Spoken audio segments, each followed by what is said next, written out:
無理のない範囲で、はい、ありがとうございます。うん。言っても大丈夫なやつ、別になんか、すごい珍しい病気とかいうわけでもなくて、まあ、すごく心配みんなしてくれてて、で、なんかね、運営さんには一応病名を言うことでもしかしたらさらに心配される可能性もあるから言わない方がいいんじゃないかって言われてたんだけど、なんか病名を言わないとどんどん憶測でやばい病気だったんじゃないかって思われるのがなんかさすがにちょっと嫌だなっていうか怖いなと思いまして、今回病名を発表することにしました。はい。ですね、まあ今は心配しなくて大丈夫ということはまずお伝えしたいんですけれども、まあ病名先に言っちゃいますとですね、まず病名は急性膵炎でした。はい。で、いろいろ原因を入院中調べたんですけど、原因を特定するに至らなかったので、突発性急性膵炎という、まあなんか、形に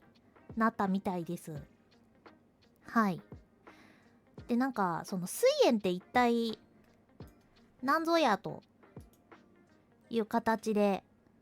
皆さん思う方もいると思うので、簡単に説明をすると、急性膵炎は、一般的な原因はですね、アルコールの多量摂取や、胆石などで、かかることが多く、あとは過労やストレスや夜更かしや、動物性タンパク質じゃないや、動物性の油の摂りすぎとかでもなるらしいんですけど、まあなんかざっくり説明すると、膵臓の中で作っている消化酵素が、膵臓自体を消化してしまって、内臓に炎症が起こるっていう病気ですね。ざっくり説明すると。今回ですね、説明するために、図を描いてきたので、そちらに移動させていただきたいと思います。急性膵炎なんですけれども、まあどういった病気かと言いますと、まあ膵臓ってまずどこにあるんだっていう話なんですが、はい。ここにあります、この黄色いやつ。これね。これが膵臓です。はい。胃の裏側ぐらいにあります。まあ何かの原因で、まあ膵臓が爆発してしまうと。なんかこう書くとあれだけどね、爆発しちゃったんよな。で、そうなるとですね、他の内臓がですね、ダメージを受けましてですね、まあ、爆発したことによりまして、周りにですね、膵臓の消化酵素がですね、ジョワーっと出てきてしまうんですね。で、いつも糖とか脂肪とか分解している、消化酵素の成分が、ジョワジョワって周りに出てきちゃって、で、そうなると、周りの内臓がダメージを負ってしまうっていうのが、急性膵炎の症状になります。お腹痛いよ、見落っちゃうよということでね。わかりやすいですかね。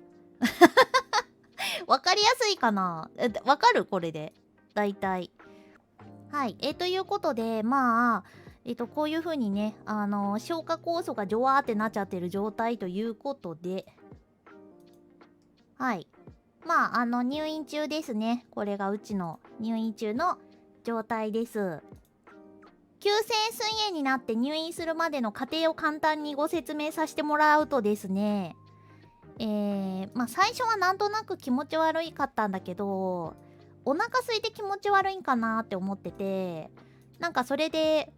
普通にご飯食べちゃったんだよね。お腹空いて気持ち悪いかもしれなかったから。まあそれで、配信の直前だったから、体調悪いって考えたくなくて、なんか普通にご飯食べて、で食べて30分後ぐらいに急激な吐き気に襲われ、結果的にはめちゃくちゃ吐いてしまったんだけど、なんとなくウイルス性の胃腸炎かなって思ったんだよね。まあ経験的にウイルス性の胃腸炎なら、体の中から全ての食べ物を排除すれば気持ち悪くなくなると思って、でさすがに配信中に吐いちゃうと困るから配信は諦めることにして、ペルソナ3はお休みしますとみんなに連絡をした後に、お腹が痛いのを耐えながら寝たんですよ。でもなんかお腹めちゃくちゃ痛くて吐いても治んないし、でしんどいからなんか気を失ったように眠るんだけど、1時間ぐらいすると起きて吐いてまた寝るみたいなのをすごい繰り返して、気づいたら夜になってたのね。で夜になって全然吐いても治らないじゃんって気づいたの。これってウイルス性の胃腸炎じゃないもしかしてみたいな感じでですね、気づいた時には普通の病院の外来が終わってる時間で、それで救急車を呼ぼうかどうか悩んだんだけど、一応歩けるし喋れるから、とりあえず救急相談みたいなところに電話して、今から行ける救急外来を教えてもらって予約を取っていくことになりました。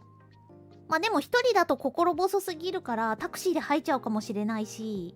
いつも旅行の時に猫の世話をしてくれる比較的近くに住んでいる友達に電話をして来てもらって、タクシーで救急外来がある病院に一緒に行きました。で病院についてまず体温を流行り病がねあったりとかするので測ったら、気づかなかったんですけど熱が38度ぐらいあったのね。でなんか本当にお腹が痛すぎてそれどころじゃなかったんだけど、熱が高くて、まあそれで流行り病の検査もしました。鼻にズブズブ突っ込むやつねもして、で血液検査して、でそしたら血液中にアミラーゼっていう膵臓に含まれる消化酵素がめっちゃあるって言われて、でお医者さんに多分ほぼほぼ急性膵炎なんで、うちの病院だと急性膵炎見れないので紹介状書くからでっかい病院にこれからすぐ行ってって言われて、まあそれで応急処置をしてもらって、でかい病院にそのまま、自らを救急搬送タクシーでしまして、まあそんででっかい病院の救急、まあ、ER ってやつに行ったらですね、まあすでに電話でその前の病院でしっかりと説明がされていて、そしたらそのままもう CT 受けるぞって言われて、で CT を言われるがままに受けてでベッドで横になっていたら、まあ診断で急性膵炎ですかねって言われて、まあそうなんだ、でも急性膵炎ってなんだよって思ってたら、入院ですって言われて、これからっていつから入院ってなったの。なんか別に普通に歩けるし、お腹めっちゃ痛くて吐いちゃうけど、なんかって感じで、入院したことなくてうち、まあそしたら、いやいや今からですよみたいな、緊急入院ですって言われてうちそんなに体調悪いんやみたいな。はい、初入院でした。でまあこの時点で夜22時とか結構遅い時間で、まあ友達をねずっとねうちの近くにまあ付き添ってもらうわけにもいかないんで、とりあえず友達に猫の世話のことをお願いして、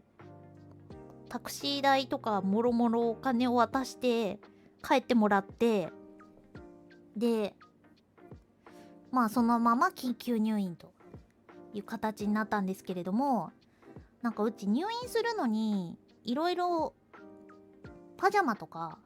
歯ブラシとか必要なんじゃないかなって思って、どうしよう、でも財布しか持ってきてないから、けど財布でなんとかなるのかなっていろいろ不安だったんだけど、意外と大丈夫だったというか、なんか病院がランクがあって、部屋の。でしかもなんかその大部屋がもう空いてないから、一回個室に入りましょうって言われて、個室に入ったんですよ。でそしたらその個室にはもう本当にビジネスホテルみたいで、パジャマもあったし、なんかシャンプーリンスもあって、歯磨きもあるし、でパンツどうしようかなって思ったら、なんかおむつだったらお金出せば買えるよって言われて、おむつでいっかみたいな感じで、なんか意外と何も必要なくて、まあお財布と iPhone だけ持ってたから、でまあその時点でマネちゃんにもう連絡して、入院することになりましただけ連絡して、すごい心配されただろうな連絡して、でうちのみおママとかみおパパにも連絡してみたいな感じで、まあ即入院っていう感じになりまして、入院が必要だったかっていうと、急性膵炎は点滴をずっとしなきゃいけない病気で、家じゃ点滴できないから、それでずっと入院してたんだけど、急性膵炎は内臓がめちゃくちゃダメージを受けてしまうので、はい、こんな感じでね、膵臓の周りにある、うちの場合は胃がめちゃくちゃダメージを受けていました。まあ小腸とか大腸が意外と大丈夫だったんだけど、まああとはこの辺にある腎臓とか胆のうとかもあるんだけど、まあ、うちの場合は胃がめちゃくちゃダメージを受けていて、まあ、他の内臓も多分ダメージは受けてたけど、一応他の内臓は動いてるなーって感じだったんだよね。どこまで話したっけ？